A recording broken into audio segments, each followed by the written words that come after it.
ESG investing, socially responsible investing, impact investing, sustainable investing. These are such loaded terms, especially if you really are an activist at heart and you're dedicating your life to making the world a better place for all of us. Today, let's take a historical, activist approach to using our money to make a positive difference. Hi, I'm Amanda, and welcome to the Wealth Wisdom Financial Podcast, episode 109, ESG investing, saving, spending, and owing. Hey, I'm Brandon, and we've been a little hesitant to create this episode for you. There could be lots of different opinion and views on what is ESG investing and how to best do it. In March, the Harvard Business Review published an article titled "The Inconvenient Truth About ESG Investing." We think it's time we empowered you with our wealth wisdom approach to make a positive difference in the world through investing, saving, spending, and being in debt. What we share today is what we've spent over a decade crafting. We like to call it ethical economics. Are you sick and tired of hearing the same old conventional financial advice? We feel you. We're fed up with the same old truisms that fall flat when you get into the unique opportunities and challenges of specific situations. This show is all about bringing you historic wealth wisdom about building wealth with practical insights on how to apply it to your journey. When conventional financial thinking doesn't get you where you want to go, you need wealth wisdom. Let's master wealth building together. So before I go into this, Amanda, can you tell people what ESG investing actually is, what the acronym of ESG is? Oh, it's environmental, social, and governance. Gotcha. And it's socially responsible, environmentally responsible, sustainable, all the things. Yeah. So if somebody doesn't know what ESG is, that's what ESG actually means. Environmentally sustainable, all that. No, social and governance. Social. Yep. So here's the summary of the Harvard Business Review's article from March. Quote, investing in sustainable funds that prioritizes ESG goals is supposed to help improve the environmental and socially sustainability of business practices. Unfortunately, close analysis suggests that it's not only making much difference to companies' actual ESG performance, it doesn't actually make it that much difference. It may actually be directing capital into poor business performers, end quote. In short, the article looked at multiple research results to conclude that not only do ESG funds have lower financial returns and higher risks than regular funds, but they also didn't see marked improvement in social or environmental interests, which is what their point is anyway, right? Yeah. And for those folks that have been following ESG investing for a while, this was not just about Volkswagen getting ranked number one for ESG investing by the Dow Jones Sustainability Index, only to later get discovered as cheating on emissions tests. That was way back in 2015. And this analysis was looking overall, and of course, was published in 2022. Plenty of time in between. Yes, there's been a lot of scrutiny on ESG investing. Not just with that Volkswagen thing, but just as importantly, this article also asked why. Why is ESG investing not fulfilling on its promises of better outcomes? The only possible answer presented in the article is that companies who publicly embrace ESG do so mostly as a cover for poor business performance. Wow. Well, that doesn't really surprise us that at this point, we do want to offer another take on why ESG investing is not the solution for creating a more socially and environmentally responsible future. First, let's review some basics on how social change happens. Because if ESG investing is trying to create social change through investing, we got to know, how does social change really happen? So I want to take you back to my senior year of college. I saw a course listed in the course catalog and knew I had to take it. It was simply called Social Change. I don't remember all the things we read during the class or the papers I had to write or anything like that, but I remember the bottom line that I took away from so much of the material that class covered. Social change really only happens from the bottom up. It starts at a grassroots level and it works its way up into our institutions. There are only a few exceptions where, maybe government intervention then sways public opinion and the ways of doing things are changed, starting with government intervention. But even those changes started with a minority group of individuals who went to work on a grassroots level. I think you've got an example for us with the right of women to vote in the passage of the 19th Amendment. How is that an example of grassroots social change? Yeah, so we got to go way back to when the US was just a bunch of colonies. Some colonies actually gave women the right to vote. And it wasn't until after the US Constitution was created and the power to decide who can and can't vote was given to the states, and then the states started making their own state constitutions and passing their own laws, that all the new states restricted women from voting. New Jersey was the last state to remove voting rights for women in 1807. What is that? 1776 to 1807, 30 years after the Constitution was created, or something like that. 100 years later, though, after a delay of the Civil War, there was still only a few Western states that some women worked in and got women's suffrage included in their state constitution or in the legislation passed after the state became a state.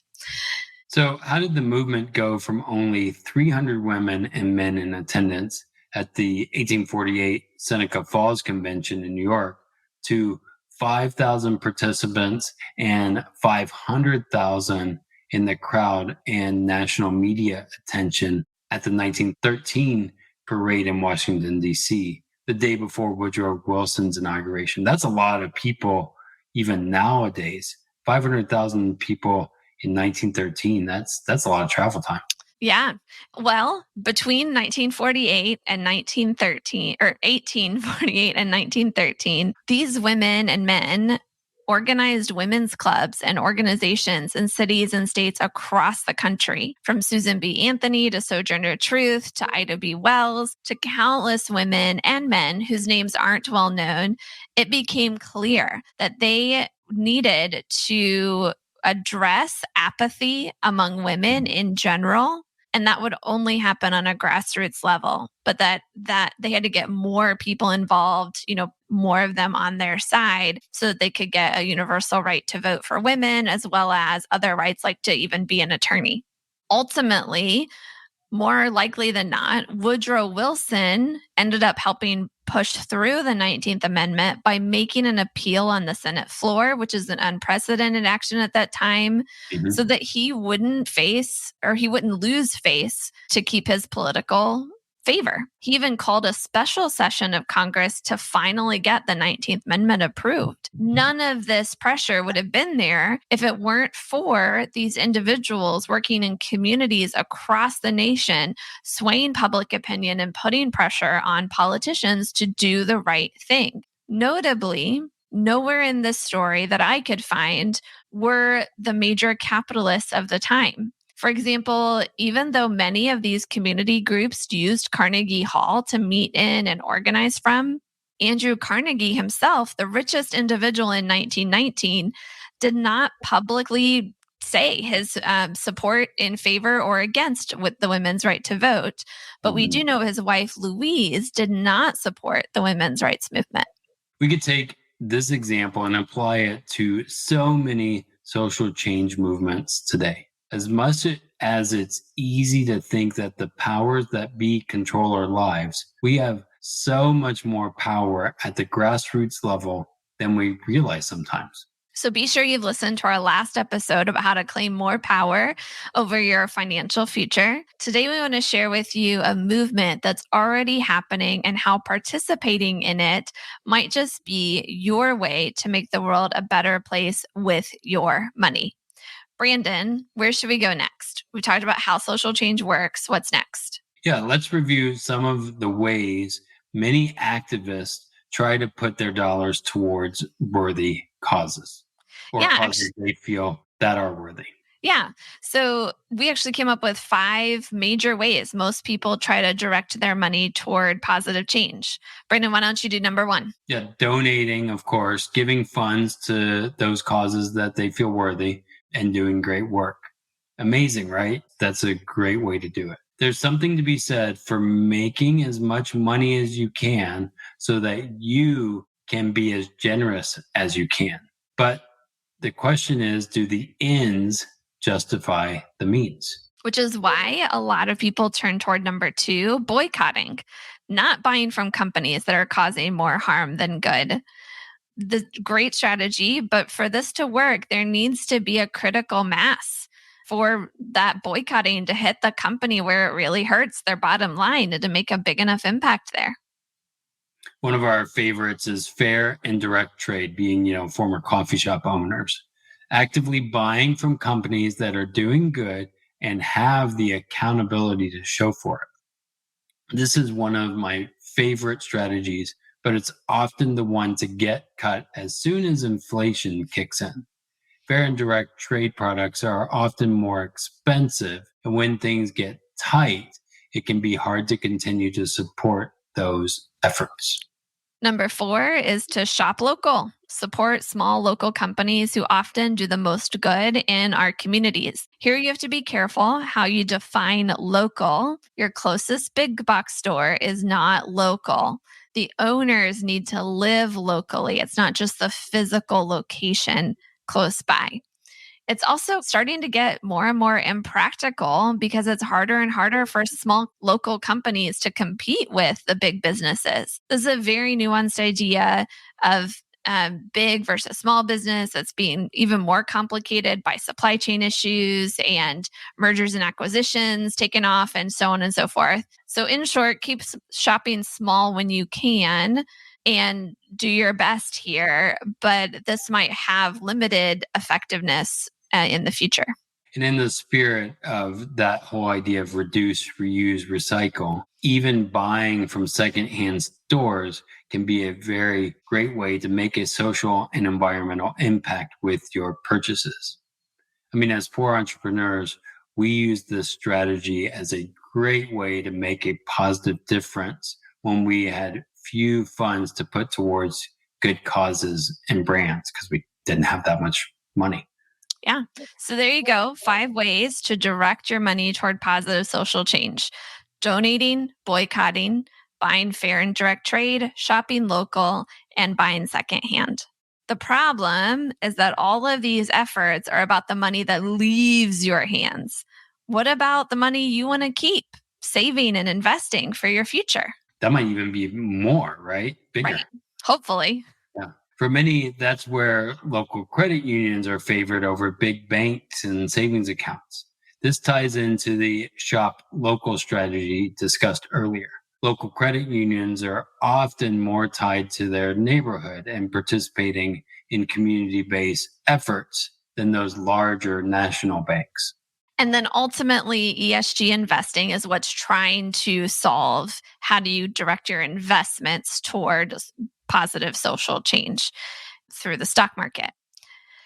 Now, back when I got my very first company match, I think it was 2007 or so, on my retirement account with the nonprofit I was working for, I remember getting to pick where those funds went. And this was back before there were ESG funds, at least any that I could find back then.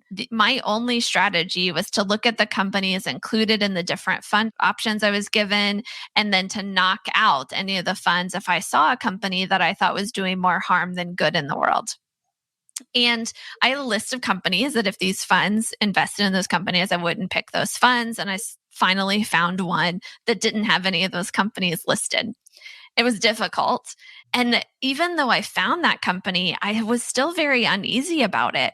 I didn't know every company that was actually in that fund. And how could I tell what their businesses are really doing?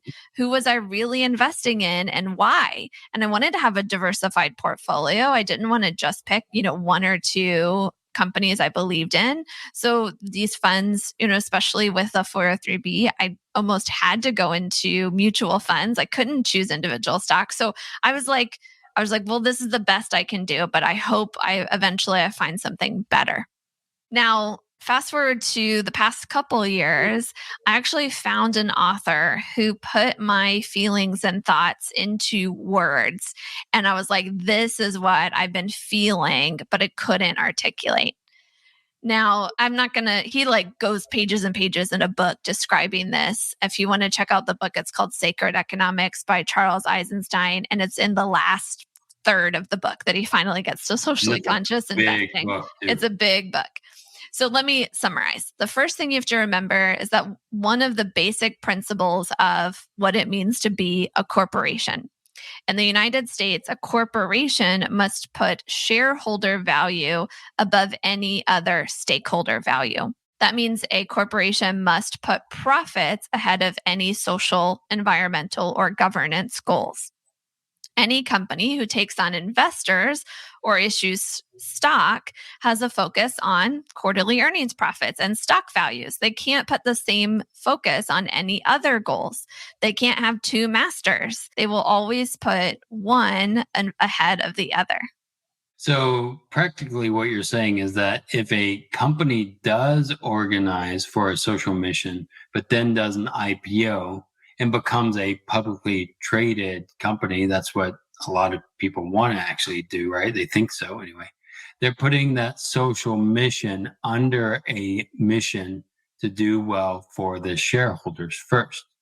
Often the primacy of shareholder value means their social mission suffers. Yes, that's the concern here. And what we often see, we're going to have an example later of this happening. But we first have to mention there are some who are advocating moving from shareholder capitalism, where the company exists first and foremost to maximize shareholder value, to what's being called stakeholder capitalism, where they can weigh the pros and cons of all their stakeholders. And actually, in August of 2019, 181 CEOs signed a statement redefining the purpose of a corporation to benefit all stakeholders, not just shareholders. We invite you to read that statement, but then also read an analysis conducted by a research group that they published in April 2022. So 2.5 years later or so from after the statement was signed. And they analyzed how they're doing so far. If really these corporations said they're going to put stakeholder value above shareholder value, how are they doing? We're going to put both links in the show notes. Warning, the contrast between what these CEOs said that their corporations would do and what they've actually done is enough to make one vomit. And in short, like the Harvard Business Review summary of ESG investing, what they found is that much of this talk about stakeholder capitalism is just that, talk. If anything, so far, it just looks like a marketing stunt. Yeah, and I would say that they actually had a chance to prove it because we did have a little pandemic in the middle.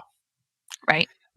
Amanda, can we finally move to our wealth wisdom approach, because this is getting a little depressing, that we call ethical economics, because that's the power of what I believe in and why we even started our business previous. Is all about ethical economics. Yeah, I've got one more foundational piece of knowledge before we move there, if I may. This one's going to blow your mind, though. You know Adam Smith, the so-called father of capitalism? Yeah, I've heard of him. I've never met him, in person or anything. Yeah, he wrote a really big book I had to read in college called Wealth of Nations, OMG. If you think some of the books that I have you read are big, this one's even bigger. Yeah. And I wouldn't have met him in person because he's long since gone. Right. He's from the 1700s. Yeah. Did you know that he was against publicly traded companies? No. Yeah. Back in the 1700s, they would have been called joint stock companies. And he did not think they should exist, or at least if they were going to exist, only in the rare case, not very often, because he didn't believe they were as efficient or effective at business. They were also more susceptible to corruption. I almost said corporation, not corruption. The words are too similar there. Interesting. Oh, wow. I never thought about that before. But the big idea here is that as company leaders, they would not be as good of managers over other people's money as they would over their own money. Like when the company is a partnership or a private entity and there's more liability on the managers, they often take it more seriously, do a better job. Yeah, if you want to dig into how a company organized for social good and ultimately doing a lot of good, but then getting transformed by their decision to be publicly traded, just to look into the story of Whole Foods. I'll leave it right there, but find out who owns them too. And you might see some interesting things. Yeah, and you got to look at how they were before, how they were after, what led to that change, all the things. And yet, even though we have this father of capitalism being against publicly traded companies, this whole system of publicly traded companies has evolved. And most Americans today see it as the only option for how they might build wealth for their own use and for future generations. The stock market is the only place that they think of for where they can actually put money. Hence, they look toward ESG investing if they want to put that money toward doing more good than harm. You're right. Now, I think at least we're ready to move towards a strategy that takes a different approach to building an economy that works for all people, not just the 1%. I think everyone would agree that we're very unlikely to unravel the entire economic system. And I don't think we want to, right? It'd be a pretty dark day for too many if there was a sudden move away from that publicly traded company's idea. After all, unlike in Adam Smith's time, we now have corporations who are considered too big to fail, right? It might be even harder than passing the 19th Amendment at this point. But imagine with us for a minute here. What would it look like? And Brandon and I are going to channel our inner John and Yoko. Oh, well, more Amanda will. So okay, I will. Okay, Amanda. Here we go. Imagine there's stability. It's easy if you try. A foundation below us for when it's all gone awry. Imagine all the people stable and secure. Ah, ah, ah. Oh, that was really good, John. Yeah, I think this is powerful. That, just thinking about that and hearing those words, like that's what people want, right? But in all seriousness, imagine a world or at least a nation where 70 to 80% of our money is stable with very little risk, and less than 10% is being put into riskier endeavors, more akin to gambling. Like imagine if it was switched a little bit. That would be amazing. Now, some might say, well, then we'd have less innovation. And some might think so, but think about the major corporations. Where do they get their money for research and development? Certainly, some of it comes from their profits, which they're often pressured to use in other ways when they're publicly traded. Might there be more innovation if a company could reinvest more of their profits into their employees than into dividends or stock buybacks to keep their share price high? Might we get lower rates of return, though? Perhaps, but we believe it's not about the rate of return. I mean, you can look at previous episodes where we talk about that. You could make an 8% annual average rate of return, but lose money. Don't believe us? Reach out and we'll prove it to you. For now, think about this question. Would you rather make 3% guaranteed or 8% that could be a negative 8% when you actually need it? If this idea of stability and security is sounding good to you, We want you to know that there's a powerful way of building financial strategies that millions and millions of Americans use, but you're not going to hear about it from your conventional financial thinking experts. We heard about it over 8 years ago, and we're so thankful for how it finally gave us a way to buck the crony capitalist system that's evolved over the last couple hundred years and put our money toward creating what we believe to be a better world. So here are some key features that this system has. The strategy uses a mutually owned company where the individuals and families who join together are, in essence, the owners. It's kind of like a co op grocery store where the owners are the customers. Just like the grocery store has to act in the best interest of its customers and owners, these mutually owned companies have to act in the best interest of their owners. In this case, they're called policyholders. And policyholders is a key word there that makes us all realize these are insurance companies. They aren't just any insurance companies, they're mutually owned life insurance companies with a few other key features we'll get to in a minute. But first, we have to tell a quick story about what it means to put policyholder owners first. Yeah, we got the chance to ask a C-suite executive at one of these companies how we could make sure the company wasn't investing the general fund, our money, into companies that we would consider to do more harm than good.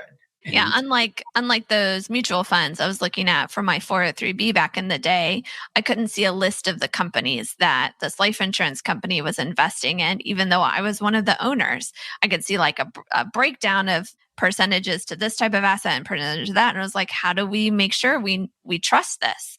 And he reminded us that the company must put the policyholder owners first and foremost, even in their investment decisions. He asked us, do you think we'd invest in companies that aren't doing good for our policyholders now and into the future? Yeah, what a powerful way of thinking that seems very close to what ESG investing is trying to do. Now, we know there are skeptics out there, including ourselves. We ask this question too. Well, aren't they just buying the same stocks and contributing to the same problems that Adam Smith pointed out? Aren't they just part of the same economic system that's totally gone awry? Now, remember that imagining exercise we did with the 70 to 80% of the money secure and less than 10% at high risk? Well, that's what these companies' general funds look like. They are heavily regulated because they have to be able to fulfill the claims on their policies, which leads them to be very risk averse with what they do with the general fund. In our eyes, how this general fund is made up and some of the other safety nets that these companies use puts them in a different category than investing. In fact, we'd call it better than investing. Again, we asked you, do you think the world would be a better place if most individuals and company financial portfolios had a more similar makeup? Maybe. And for those of you that are still in the camper, you just want a high rate of return, no matter the risk, we invite you to consider if you want any portion, maybe even 20% or 40%, whatever portion of your assets to have these other benefits and features beyond safety and stability that these companies provide. That your gains are locked in and your principal is protected, so you get uninterrupted compound interest working in your favor. You can use your assets without selling them, again, not interrupting your compounding. You can protect your assets from creditors and lawsuits. You can provide additional funds to your family if you aren't there to provide for them. This is life insurance after all, and so forth. We could go on and on about different benefits that people look at when they're choosing to work with one of these mutually owned companies. Now, we're going long here today, so we'll let you know that we believe a major reason this strategy isn't more widely known is that it does take some time and the right ally to help you make it happen. you can't just go buy this off a website in the next 15 minutes. So if you're willing to put forth some time and effort to see if it's right for you, we're ready to be as unbiased allies as possible. So go and schedule a call with us at grandmaswealthwisdom.com/call. In 15 minutes or less, we'll hear a little bit about your goals and your questions and be able to tell you if this is something to look into more now. If not, we'll do our best to point you in the right direction, even if that means sending you somewhere we might not go ourselves. For now, it's time to wrap up. Thank you so much for listening this far. If you've listened this far, we can tell you're at least curious. And we want to give you the whole point of today's episode is really to remind you of the power of your money. No matter how many zeros are included, how many commas are in your asset portfolio, your money matters. Where you spend matters, and so does how you invest, save, and who you even owe money to. We gave you 5 ideas to transform your spending. We gave you a banking option that's similar to shopping local with your checking and savings account. Then we shared an alternative to ESG investing that we believe in because it puts our money less at risk, keeps individual Americans and their families in the priority stakeholder position, and has a bunch of other benefits. It's not some conspiracy theory or newfangled thing. It's actually a financial tool used since before America was a nation, when we were colonies that had existed, and millions of Americans use it now, kind of like women's rights to vote. So if we've sparked your curiosity, remember, you want to find an ally who will be as unbiased as possible and show you your options. We'd consider it an honor and a privilege to come alongside with you and help you learn more and make an empowered decision. So again, go to grandmaswealthwisdom.com/call, and we'll just wait right here while you go ahead and schedule that. Maybe we'll start singing Imagine again. Put that earbud into your ear. Okay, pause. Go schedule that call, grandmaswealthwisdom.com/call. Okay, welcome back. Now hit that subscribe button so you're sure to get our next episode. Today, we did not get into very deeply the 4-letter word that creates a lot of harm in the world, debt, D-E-B-T, debt. We feel like it deserves its very own episode, so join us next time for a deep dive into the underworld of lending. No kneecaps will be busted if you don't pay up. Oh, this will be a fun one, Amanda. Until next time, keep building your wealth simply and sustainably so you can break through to a smart, stable financial future. And we hope you live long and profit. The topics presented in this podcast are for general information only and not for the purpose of providing legal, accounting, or investment advice. On such matters, please consult a professional who knows your specific situation. This is thepodcastfactory.com.